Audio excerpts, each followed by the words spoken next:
This is the Martial Arts Lifestyle Podcast, where we have conversations with everyday martial artists about their histories and how martial arts influence their daily lives.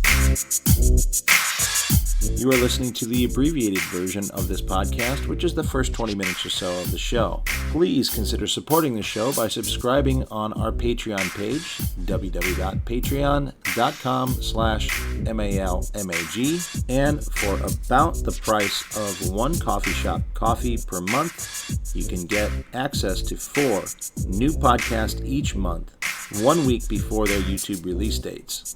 You also have access to all of our existing shows, which at this point is about 100 hours of shows for you to enjoy. Individual shows can be purchased at our Gumroad page. That is malmag.gumroad.com. If you're looking for some sticks for FMA, some cool t-shirts, or even a course on Dos Manos, have a stop by martialartslifestylemagazine.com and click on the store tab or on the courses tab for that course. This week I get on Zoom and I connect to New York City and I talk with Gerald Mark Soto, a friend of mine from the Inosanto family of martial arts. And we talk about how he got involved in martial arts, how his career as a 2D animator fits in with his martial arts, and the balance of life, being a family man, and being a martial artist works out for him, and much more. Sit back and enjoy.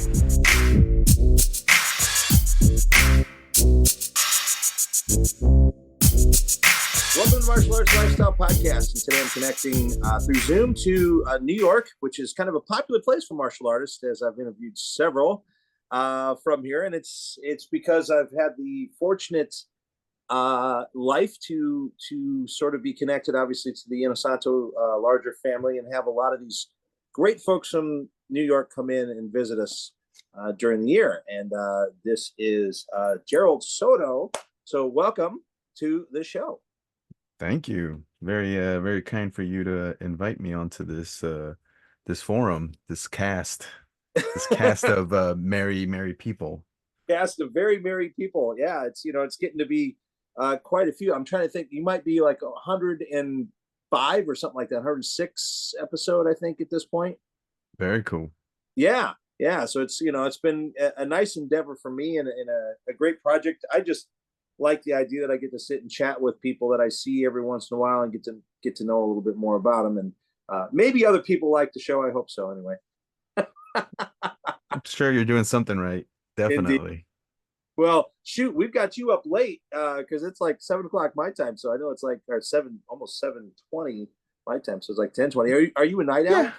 Yeah, I'm kind of a night owl. I end up working late. I try to wake up late, but I have a kid, so no matter what, he has to get to school by 8. So right. I wake up early. All right. Dang. Nice.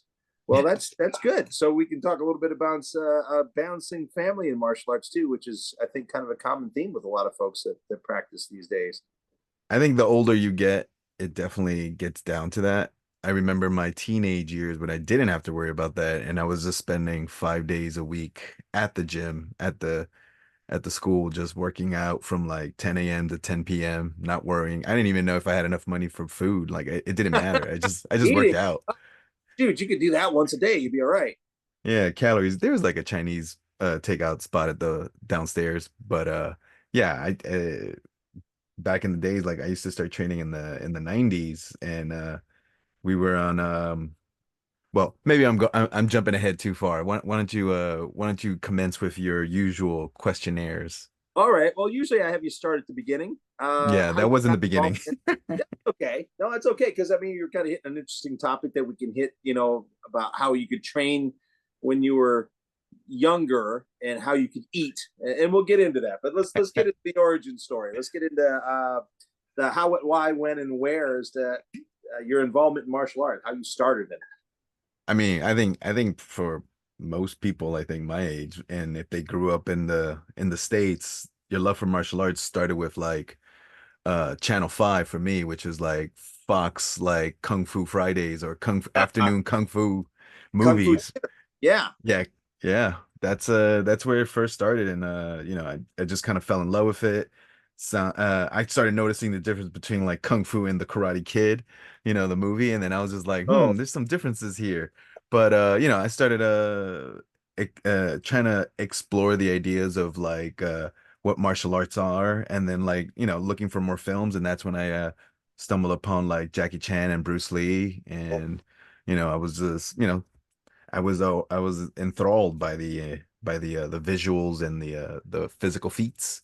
And then I think at some point in high school, I finally decided like I would start training martial arts. I think like a sophomore, hmm. and I didn't know what to choose, honestly. I think I've been watching like a lot of Chinese kung fu, and for some reason, am I cutting in and out or am I okay? No, everything's great. Okay, Everything cool. sounds So yeah, like I don't know why I decided to go traditional Chinese gung fu, you know. wow. Uh I know, I don't know why. I live Well, so and it's kind of first cool that you have that available to you there.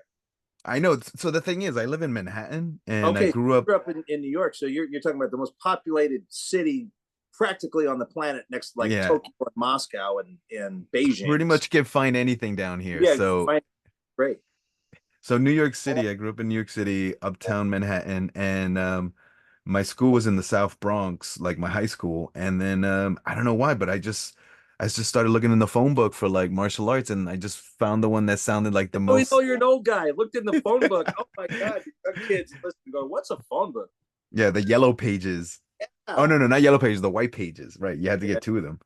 So I don't right. know. I just found one that just kind of sounded, it just rolled right off the tongue. It was seven-star Northern praying mantis. Wow. Okay, that sounds cool. So Sounds like a movie title. I know that's like I'm halfway there.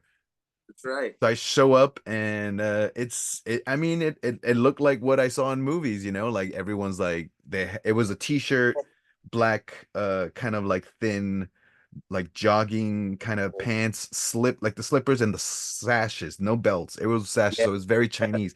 And then yeah. some of them would actually wear the traditional Chinese like zigzag like Oh, tops. frog butt. Yeah, Yeah, yeah, yeah. Like you can like take it off in one pull if you wanted to. Like yeah.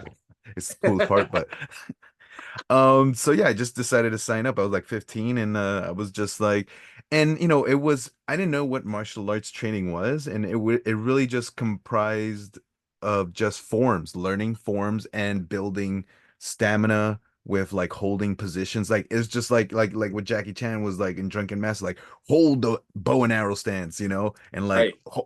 or like stay in like horse stance for like 5 minutes and don't move, like building like muscle tension and dexterity. And I was like, okay, cool, whatever. And then like, that's like 20 minutes of class, and the other like 30 minutes were like going through a form and learning the position. So it was like simulating fighting. It's it's like, I don't know, like katas. They're like katas. Like, and it was fun. I did it for about a year and a half. And in between, like on weekends, they would just have like sometimes they had demonstrations like at Pace University or a different university in the city, and like if you were skilled enough or had enough classes under you where you knew the full forms, then you would actually perform in front of like during like Chinese New Year or something like that. And then Oh so wow. one time I got to perform in front of Pace University, like hundreds of people, and then we were like it's like 10 of us like moving in like in sync with the form, and like we were swimmers, and we're just like boom boom boom, and it's like hard stomps, slaps, like Yeah. boom boom, and a lot of sweeping motions. Like I'm surprised I was able to do it, and like but I did. And then afterwards they take us out to go eat like dinner like at a big like Chinese restaurant with like huge lazy Susan in the middle. It's just a whole bunch of like Wow. us eating, and then of course because I'm the youngest, I'm like 15 to 16, I have to serve tea to everyone first, because Oh, that's what you're supposed to do. Like people put their hands over the cup. You're like, no, I don't want any more. They tap their finger, and I gotta go all the way around the table and like get more tea. So, like I learned about Chinese culture and like numbering systems and stuff like that. And then sometimes on the weekends also they do like line dancing like training. And I thought that was oh, always really fun. So I got a chance to learn about line dancing and actually like control the head. Uh, wow. so apparently holding the head is like it's a lot harder, but it's actually I feel like it's a lot easier because you're actually upright. You're not bent over like the tail. You Yeah, know yeah. that I was thinking like the tail should be for the younger people Yeah, that have good backs on them. right. Yeah. Yeah. But the people in the back are also have to be the pin or the foundation or to hold because like the front has to jump on the back's like thighs and like so Right. get taller. So I never got to that point, but I did learn how to roll with the head. Like so I do a full like sideways like 360-degree roll without like smashing the head apart. Like Oh, there's a wow. way of turning and spinning and rolling so you don't drop the head or because they're really elaborate pieces of structures. Like you can easily mess this thing up. It's like it's made out of like good paper or even fabric sometimes, but like you can see the amount of work that goes into making those things. But it was really fun like doing the dun, dun, and then this, I know Guru loves like drumming, but I'm so bad with drumming. I'm so bad. Oh, better at that too. I would try my best like with the drumming part because that's like the other half of like, line dancing is the drumming Oh, part. And that was always that's the part. I've got like three or four of those on my music list. Just play because I like listening to the music of it. The drumming is just awesome. yeah, it's awesome. And the drum is huge. And of course you just want to hit it like that. And then, I try and I try, but then like it just doesn't go anywhere. And I'm just like, just get back in the head. Yeah, exactly. So I just kept doing that for a while until like I started realizing like I saw them. I don't know why it never happened till like a year into it. I saw them. They were like, okay, we're gonna do sparring. Like I was like, oh, finally sparring. Like Yeah. that's important, you know. And then like they did it, and they just looked horrible. Like I don't know what they were doing, man. And they were wearing so much protective gear. I was like, I didn't know what to take of it, and I was just like, that doesn't look right. And then I started like, being like, I don't know about this. And then finally, like on my way one day afternoon after school, I'm like, I think I'm a senior now, and I'm walking to the Kung Fu school, and then right in front of Macy's, which is this is Herald Square, by the way. Sorry, I didn't mention the location. It was in Herald Square. And then I'm walking back by a bus station, and I see this poster, and it's Bruce Lee's face with his finger up, like that one, like he's like this yelling, and Yeah. it just says on the it's just a flyer, and it just says "Learn to fight where it counts in the street." And I was like, oh, that's exactly what I'm looking for, dude. Like that's perfect. So I just like look at the flyer like address, and it's just like 2 blocks away, which is not far from where I already go. And then, Mhm. I call and I show up at like I think like 1 p.m. or like noon because I was like I was already out of school. It was summertime.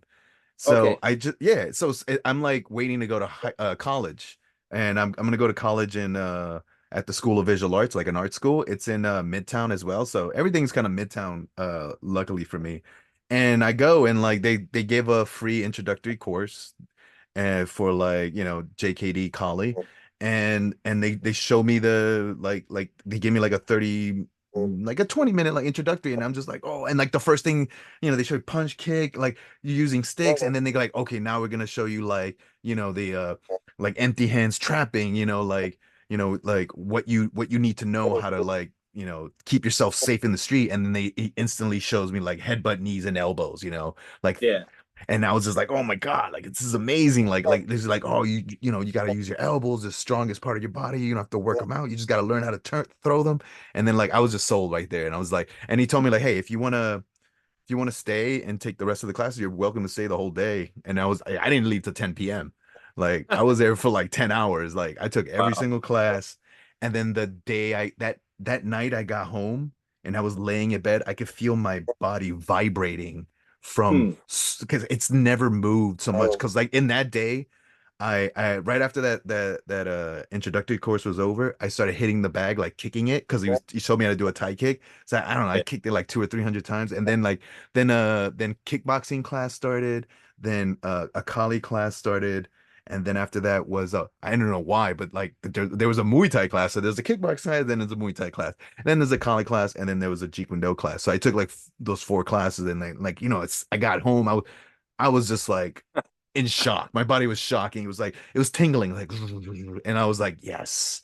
And then I remember I started going like every single day and then I'd come home with bruises and like cuts or and things there. And my mom, she was just like, I know, like, what are you doing? Oh my God. And then like the thing about me when I was growing up, like my mom would never let me do any contact sports. Like she Oh, refused to sign my letter for like football. Like I really wanted to do football. And she was like, no, she refused to sign, so I could never do it. And then like, and whenever I wanted to do something like even wasn't like basketball, wasn't like crazy, but like she refused.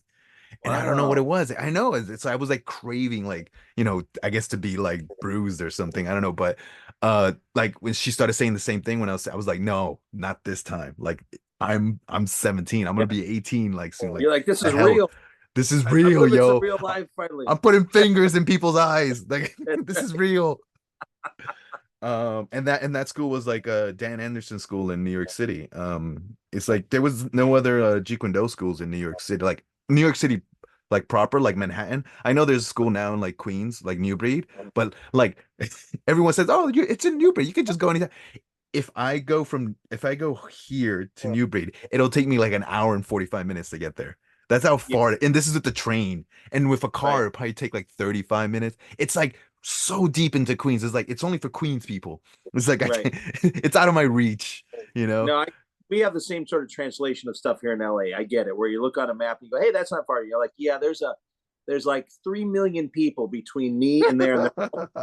So it's like, There's 3 blocks of traffic that you have to get through. Like it's just like unattainable. Like I would love to exactly. go, and the similar situation. Like a Guru was there like 2 weeks ago, and a lot of my friends did go, but like it was the first time in the weekend where like I just couldn't go because like my kid was having a sleepover. It was like my Yeah. wife's like birthday that day that weekend too. I was like I can't. I got. I was like darn. Got to choose Because your they battles. yeah, I gotta choose my battles. And like it's because like friends here were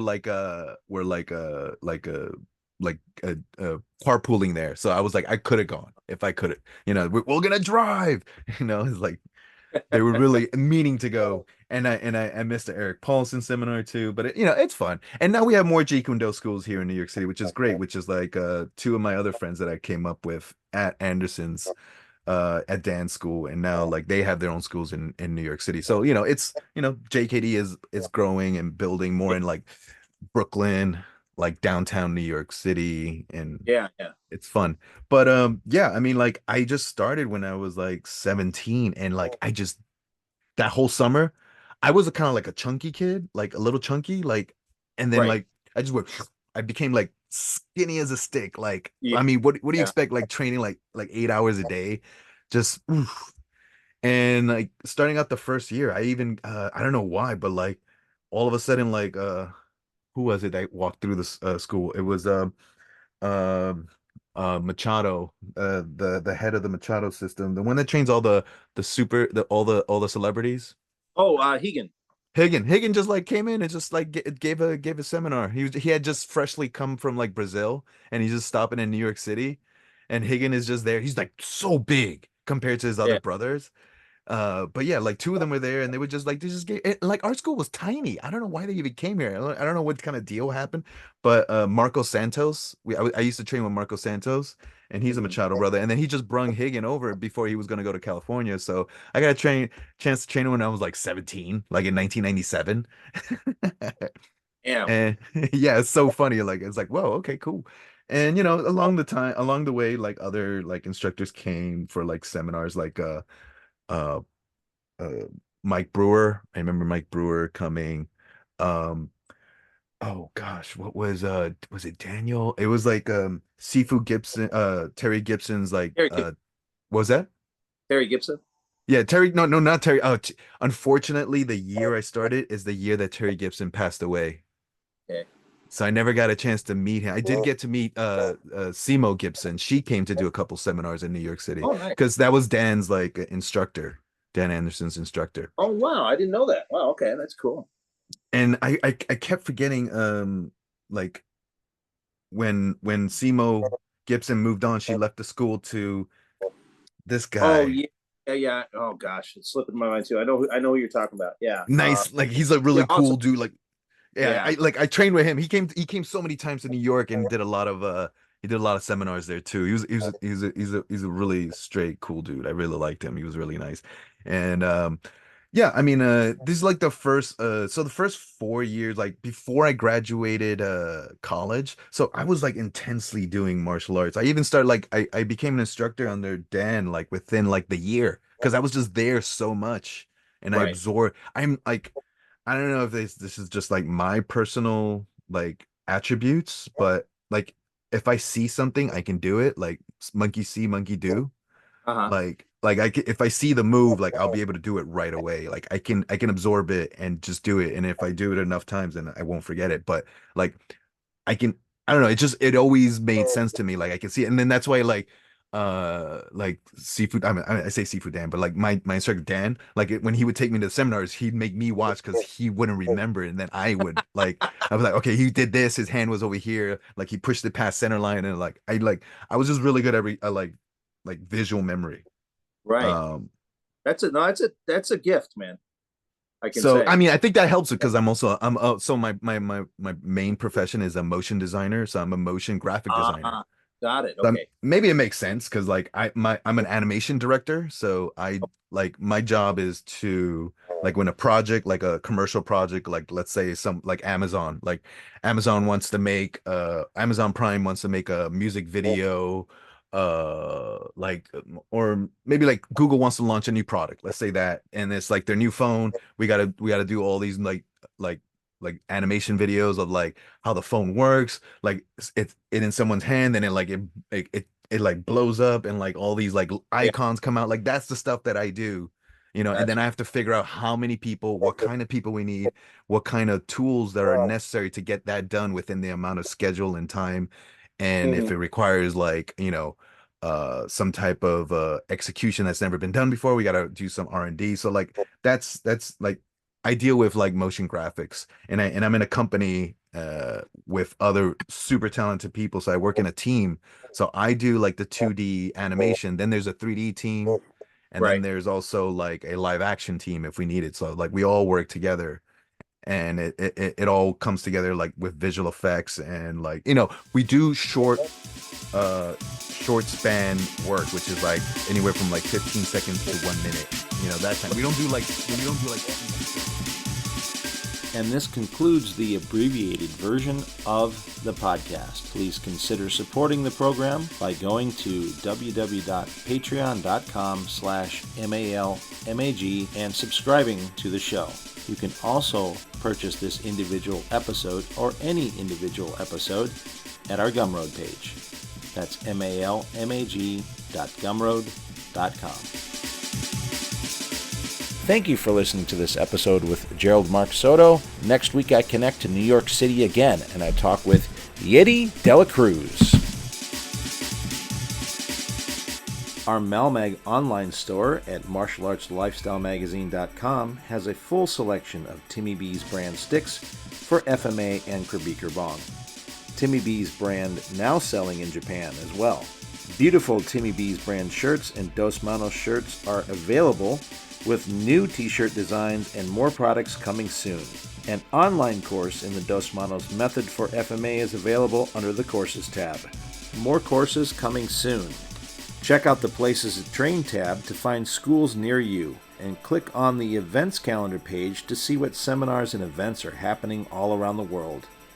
And of course, visit our main page for articles on the martial arts. Music by Jack Al Relic. Martial Arts Lifestyle Magazine and the Martial Arts Lifestyle Podcast are trademarked and copyrighted by TNT LLC.